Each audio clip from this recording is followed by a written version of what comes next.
désormais pour avancer. Vous venez de les entendre. Réaction, M. Camara? Moi, je crois que je ne les avais pas vus, mais je crois qu'on est sur la même longueur d'onde. Et surtout que j'ai bien dit que c'est une aspiration du peuple malien. Et voilà, c'est ce qui vient d'être matérialisé. Oui, ça a été dit. Mais dites-nous, M. Camara, si je ne me trompe, cette semaine ne va pas empiéter sur les rôles et missions de la CVJR qui organise sur votre tutelle le ministère, les audiences publiques qui sont également un véritable lieu de dialogue et de pardon, de réconciliation, M. Camara? Bon, la CVJR, c'est une de nos structures. Oui. Bon, c'est vrai que c'est une autorité administrative indépendante, mais ça relève du ministère de la Réconciliation. Tout à fait. Je crois que la CVJR, comme son nom l'indique, travaille à faire éclater ce qui s'est passé. Tout à fait. Se pardonner, se réconcilier, voilà. c'est ça leur objectif voilà. également. D'abord, c'est de savoir ce qui s'est passé, mettre à nu ce qui s'est passé. Et à partir de là, crever l'abcès, comme on le dit, et aller à la justice et au pardon. C'est-à-dire, la justice, c'est quoi? C'est que le bourreau reconnaisse qu'il est fautif et que la victime puisse lui pardonner sur cette vérité.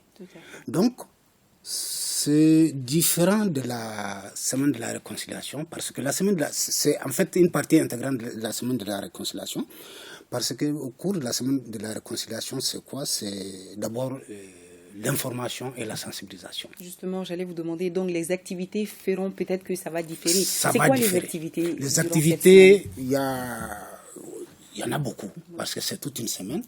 Mais la première des activités, c'est l'information des Maliens sur la situation de paix et de réconciliation et les mécanismes de leur règlement, les politiques en cours pour cela. Donc ça, c'est la première des choses. La preuve est qu'il y aura une émission, peut-être vous allez prêter votre plateau à nous, oui, sur...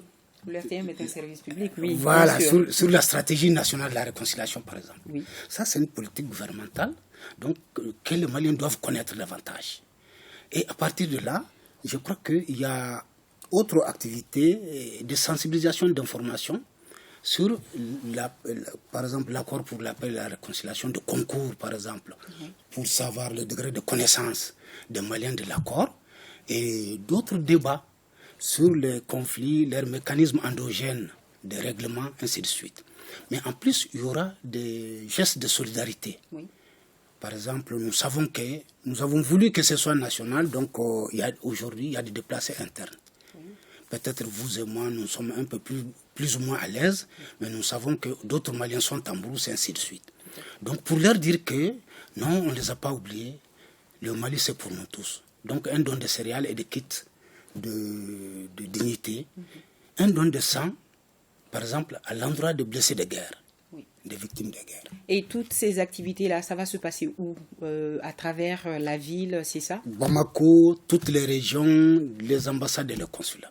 Oui, vous l'avez dit en début de ce jeu. Alors, rapidement, comme message clé, M. Camara, qui doit-on retenir? Bon, le message clé. Peut-être inviter les Maliens à prendre part à cette semaine nationale? J'ai toujours dit, les Mali, j'ai aimé dire ça. Oui. Retrouvons-nous dans un stade de football. Oui. Dans un stade, je n'ai pas besoin de votre couleur, oui, de votre religion, de votre langue, oui, de votre région d'origine. Ce qui nous préoccupe, nous tous, c'est le ballon. Et le Mali, c'est le ballon. Regardons dans la direction du ballon. Qu'il soit dans le décor ou à l'intérieur du terrain, il faut que le Malien, sans distinction autre, regarde le Mali. Et joue en équipe. Joue en équipe. Laisse toutes les différences. Tout à fait. Voilà. Donc c'est un peu le message que je veux. Donc ça veut dire quoi? Lors de la semaine, il faut que tout le monde soit au rendez-vous. Rendez-vous du don de sang, rendez-vous de tous les gestes de solidarité. Il y a un aspect quand même, c'est un pays béni, le Mali. Oui. Nous avons prévu quand même que nos religieux, tous bords confondus, oui, toutes confessions confondues, fassent des prières les vendredis et les dimanches. Donc nous voudrions que les Maliens soient au rendez-vous de la prière, au rendez-vous des prêches et des sermons, au rendez-vous du don de sang, au rendez-vous de la mobilisation pour le Mali.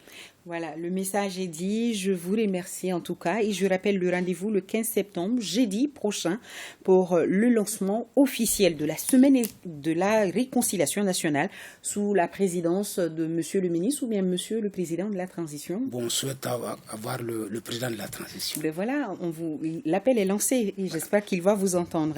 Voilà, c'était là notre invité de ce 20h. Et je rappelle aussi, Monsieur Camara, le 21 septembre, c'est la journée mondiale de la paix et le 22 septembre, c'est la journée de l'indépendance. Voilà. Alors, je ne sais pas si vous l'avez fait, c'est un hasard. La semaine n'a pas été, c'est pas innocent.